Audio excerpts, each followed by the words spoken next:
Hey നമ്മളെ മുത്തിനെന്തോ പറയണ്ടല്ല.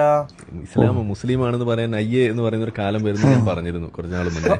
ആ പറഞ്ഞത് വളരെ കറക്റ്റാണ്. ഈ കാണുന്ന എല്ലാ മുസ്ലിംസിനും അങ്ങനെ ഒരു സിറ്റുവേഷനാണ് ഇപ്പോൾ ഉള്ളത്. പ്രത്യേകിച്ച് നിന്നെ കാണുമ്പോൾ നിന്നെ പോലത്തെ ഒരു മൂഷേട്ട മുസ്ലിം ആയിരുന്നല്ലോ എന്നോർത്തിട്ട്.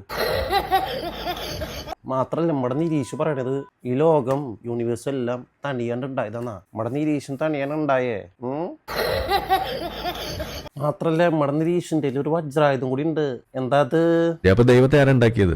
അതന്നെ, എങ്ങനെയാണ് ദൈവം ഉണ്ടായെന്ന് സിമ്പിളായിട്ട് ദൈവം ഉണ്ടായെന്നുള്ള ഉത്തരം എനിക്ക് പറയാൻ പറ്റും. പക്ഷെ അത് നിങ്ങൾക്ക് മനസ്സിലാവണമെന്നുണ്ടല്ല, അതിനെ ചുറ്റിപ്പറ്റിയുള്ള കുറച്ച് ബേസിക് നോളജ് ഉണ്ട്.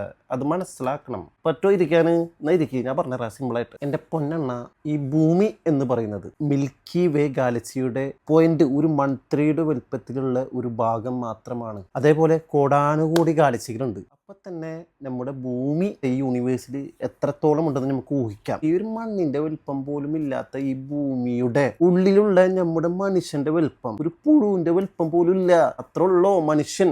ദൈവം എന്നാൽ ഈ ഭൂമി മാത്രമല്ല നിരീക്ഷു, നമ്മുടെ ഈ കോടാനുകോടി പ്രപഞ്ചങ്ങളും കാര്യങ്ങളൊക്കെ ഉണ്ടല്ലോ, എല്ലാം അടക്കി വാഴുന്ന ഒരു സോഴ്സ് ആണത്. പൊടി കിട്ടിയ ഈ സോഴ്സിനാണ് ഈ ഒരു പുഴുവിന്റെ വലുപ്പം പോലും ഇല്ലാത്ത നമ്മള് ക്വസ്റ്റ്യൻ ചെയ്യുന്നത് ദൈവം എങ്ങനെ ഉണ്ടായി.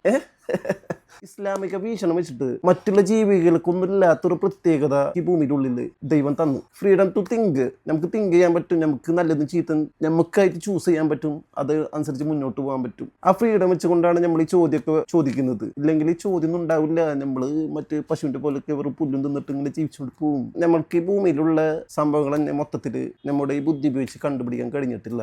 ഞാൻ ഓൾറെഡി പറഞ്ഞു, ദൈവം നമുക്ക് പരിമിതമായിട്ടുള്ള കഴിവേ തന്നിട്ടുള്ളൂ, അതിന്റെ അപ്പുറത്ത് റീച്ച് ചെയ്യാൻ പറ്റത്തില്ല. ദൈവം എങ്ങനെ ഉണ്ടായി? ദൈവം നമുക്ക് തന്ന അറിവ് വെച്ചുകൊണ്ട് ദൈവമാണ് എല്ലാത്തിൻ്റെയും എൻഡ് എന്നാണ് പറഞ്ഞിരിക്കുന്നത്. നിരീക്ഷുന്റെ ഒരുവിധമുള്ള ചോദ്യത്തിനൊക്കെയുള്ള മറുപടിയാണിത്.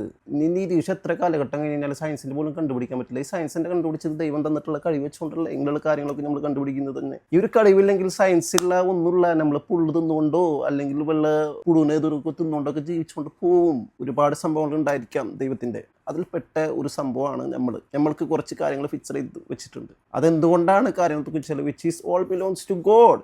അതൊന്നും നമുക്ക് അറിയേണ്ട ആവശ്യകത ഇല്ല എന്നാണ് ദൈവം പറയുന്നത്. ദൈവം നമുക്ക് തന്നിട്ടുള്ള അറിവ് വെച്ചിട്ട് തുടക്കവും ഒടുക്കം അവനാണെന്നാണ്. അതിന്റെ അപ്പുറത്തേക്ക് നമുക്ക് ചിന്തിച്ചാൽ നമുക്ക് കിട്ടില്ല.